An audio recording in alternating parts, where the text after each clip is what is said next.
Have you ever sat down to study, promising yourself you'd be productive, only to find yourself scrolling on your phone 20 minutes later, wondering where the time went?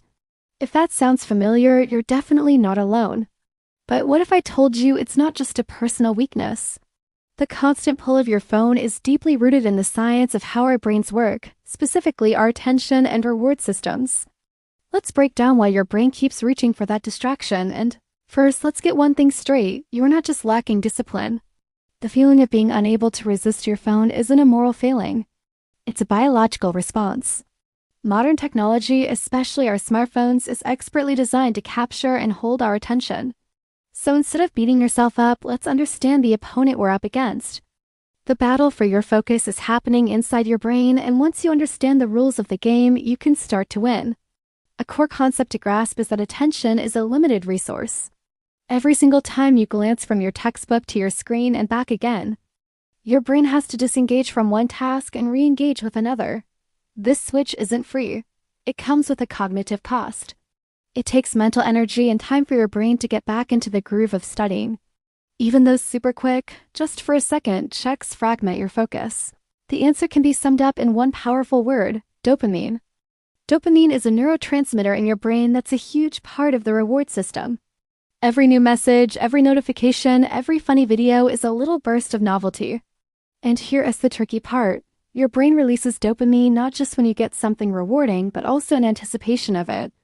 That feeling of, I wonder if anyone's messaged me? Is your brain anticipating a potential reward, which creates a craving that makes you check your phone? The reward is a good grade or a deeper understanding, which comes much later. Faced with a choice between an immediate, easy reward and a delayed, difficult one, our brains are hardwired to choose the immediate hit. Now, let's talk about getting into the zone. Deep focus doesn't just happen the second you open a book. It's more like warming up for a workout. Your brain needs a transition period, moving from a state of scattered, everyday attention to one of deep, concentrated engagement. This warm-up can take anywhere from 15 to 20 minutes. The clock starts over. Many students never actually reach a state of deep focus because they constantly interrupting themselves before their brain has a chance to fully settle in. They live in a state of permanent warm-up, never getting to the main event. Our environment also plays a massive role because of something called habit loops. Our brains are brilliant at creating automatic shortcuts. The mere sight of your phone becomes a trigger, an environmental cue that automatically sparks the urge to pick it up and check it. You might not even consciously decide to do it. It just happens. Over time, studying and phone checking become a paired habit. This means that breaking the cycle isn't just about using more willpower. A far more effective strategy is to change your environment. Simply moving your phone to another room can break that automatic visual trigger and dramatically reduce the urge to check it. Every time you do give in and check your phone, there's a hidden cost that lingers long after you've put it down. This is called cognitive load. Your working memory, the mental space you use for active thinking and problem solving, is limited. When you check your phone, fragments of what you saw stick around in your head. You might be thinking about a message you need to reply to, an interesting article you just scrolled past, or a funny video you saw. Deep focus requires a clear mental workspace. Distractions don't just interrupt you in the moment. They clutter your mind and reduce your capacity to think deeply. The quiet can feel strange, even agitating. Your brain might feel restless, craving the constant stream of stimulation it's used to. This is completely normal. Think of it like a detox.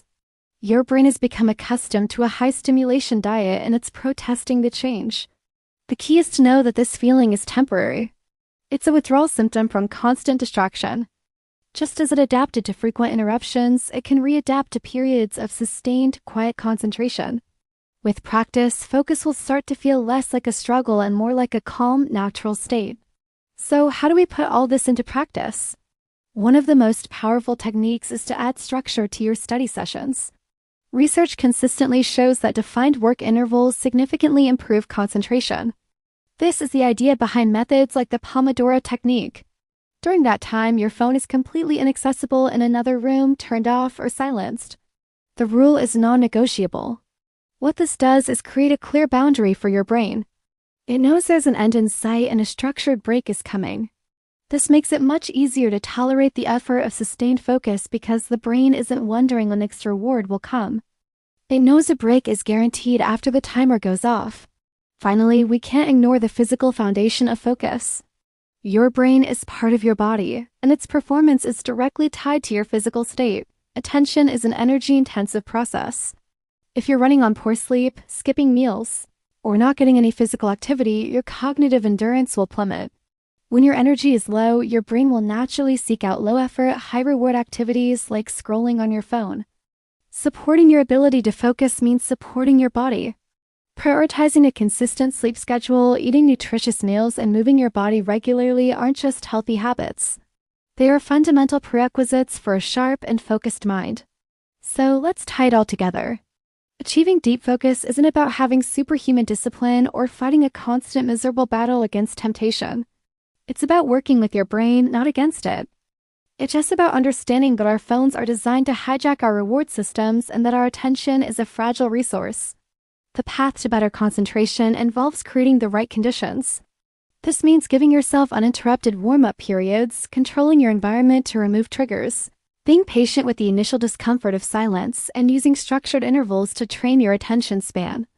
By reducing distraction and allowing your brain the space and time it needs to settle into a task, focus stops being something you have to force and becomes something that naturally grows. Thank you for watching. If you found this helpful, give it a like and subscribe for more tips on how to study smarter, not harder. See you in the next one.